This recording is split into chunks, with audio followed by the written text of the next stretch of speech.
Souvenons-nous, c'est ici, à Barcelone, en Espagne, à la clinique Quiron, que le deuxième président de la République gabonaise, Omar Bongo Ondimba, est décédé le 8 juin 2009. Affecté par le décès de son épouse Edith Lucie Bongo Ondimba, survenu le 14 mars à Rabat au Maroc des suites d'une longue maladie. Et souffrant d'un cancer intestinal, le président Omar Bongo Ondimba avait été hospitalisé depuis le mois de mai. Après plusieurs jours de soins à Barcelone, l'heure d'un retour sans lendemain avait sonné. Le président s'était éteint le 8 juin à l'âge de 73 ans.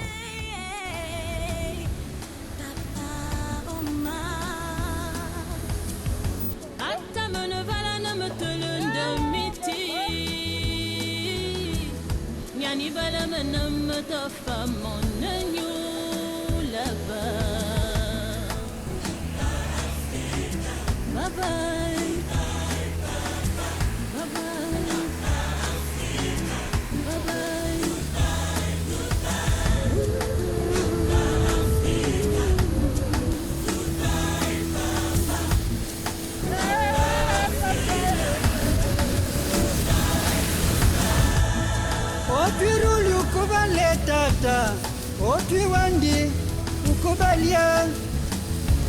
Mwano yandilumbu tata mbutamba wa ulinga. Ukalaba maboti tata.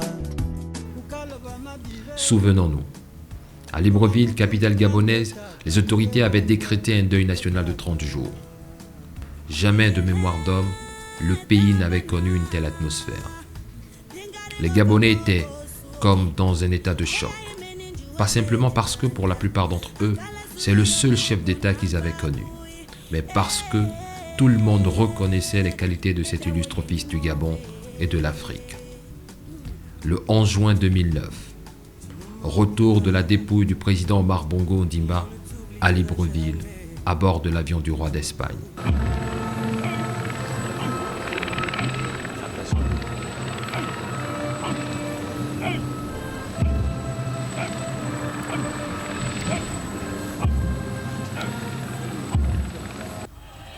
Des milliers de personnes de toutes conditions sociales s'étaient rassemblées à l'aéroport pour vivre ce retour et surtout saluer la mémoire du grand homme d'État que fut Omar Bongo Ondimba et rendre un vibrant hommage à sa sagesse, à son dévouement exemplaire aux nobles causes de son pays, mais aussi pour rechercher la paix et la stabilité.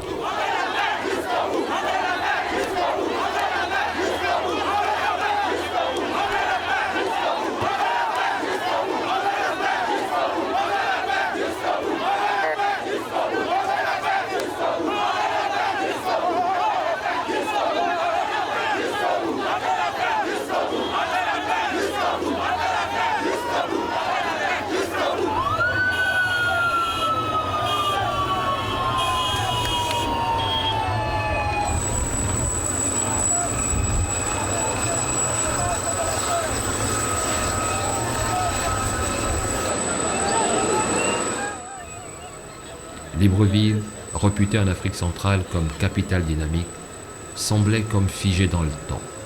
Douleur et tristesse se lisaient sur les visages des citoyens de tout âge, de toute origine et de toute condition sociale.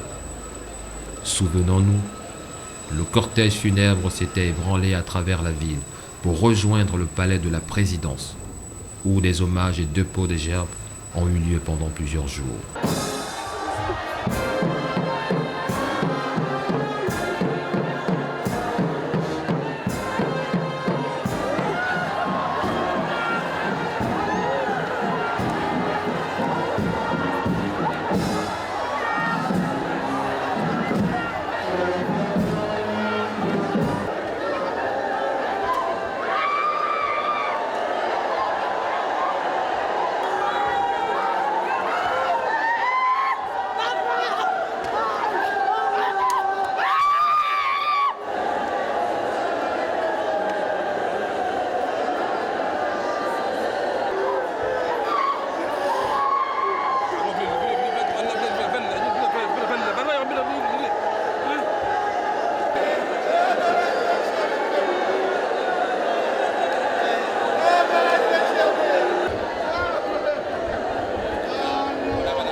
peuple gabonais avait eu le droit de se recueillir devant le corps de son président.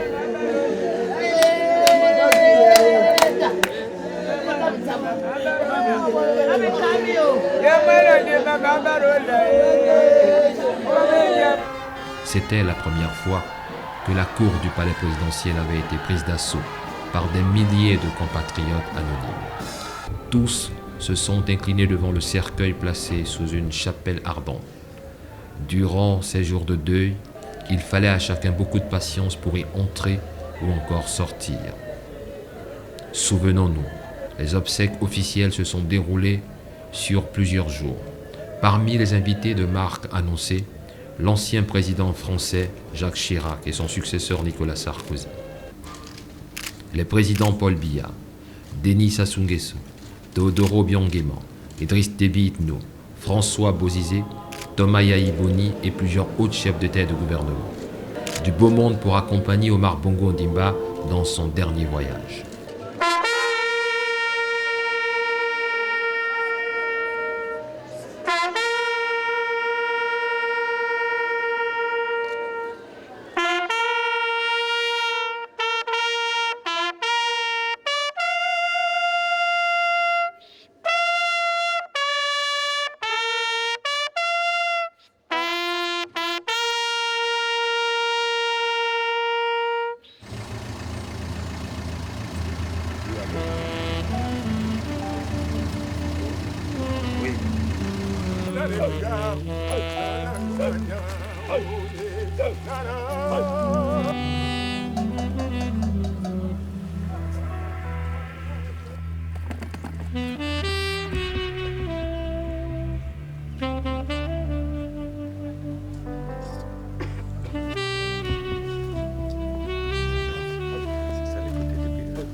Le président Omar Bongo Ondimba a été enterré à Franceville dans la province du Haut-Ogooué.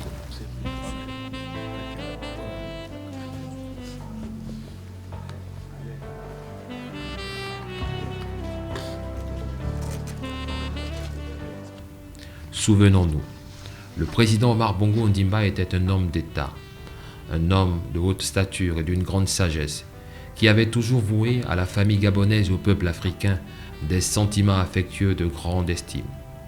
Homme de paix et de dialogue, médiateur dans de nombreuses crises africaines, Omar Bongo Ondimba a œuvré toute sa vie durant pour l'édification d'un Gabon et d'une Afrique prospère et stable en prônant l'unité et la paix comme facteur de développement. On ne mange pas la paix, on ne mange pas la paix, mais on ne mange pas la paix. On ne construit pas dans le désordre. Et moi je dis, il faut la paix pour tout faire. Et ceux qui disent on ne mange pas la paix, ce sont justement ceux-là qui croupissent dans leur petit coin, égoïstes comme ils sont, pensent qu'ils vont faire le désordre. Parce que, disent-ils, le soir était le verdict, si on n'est pas élu, on descend dans la rue. Mais la rue n'appartient à personne, elle nous appartient aussi à nous autres. Alors, assez de chantage, assez d'intimidation, assez de manipulation. Ceux qui ont peu d'argent, mais qui les dépensent, les Gabonais ne sont pas achetés, bon sang. Et quand on ne veut pas la paix, qu'est-ce que nous allons faire de ces jeunes, de vous autres? On va vous laisser mourir parce qu'on veut être président de la République? Non. Ça, nous ne l'accepterons pas. Souvenons-nous, le président Omar Bongo Ondimba a laissé au monde une image positive du Gabon et de sa diplomatie. Une diplomatie très active qui a connu ces dernières années une grande présence dans la recherche de solutions aux différents conflits qui émergeaient ça et là sur le continent. D'Angola à la République centrafricaine, en passant par le Tchad, du Burundi au Congo, le Gabon était toujours là pour tenter de sauver ce qui peut encore l'être. Omar Bongo Ondimba n'a ménagé aucun effort pour dénoncer la politique ségrégationniste du régime sud-africain sous l'apartheid. Il s'est aussi et surtout investi dans une Afrique centrale secouée, où le Gabon est demeuré l'un des rares îlots de stabilité. La paix, était le maître mot de tous ses discours.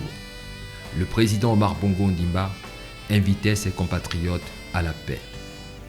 Souvenons-nous, l'Afrique a perdu un digne fils dont la sagesse et le savoir-faire aura marqué ce siècle.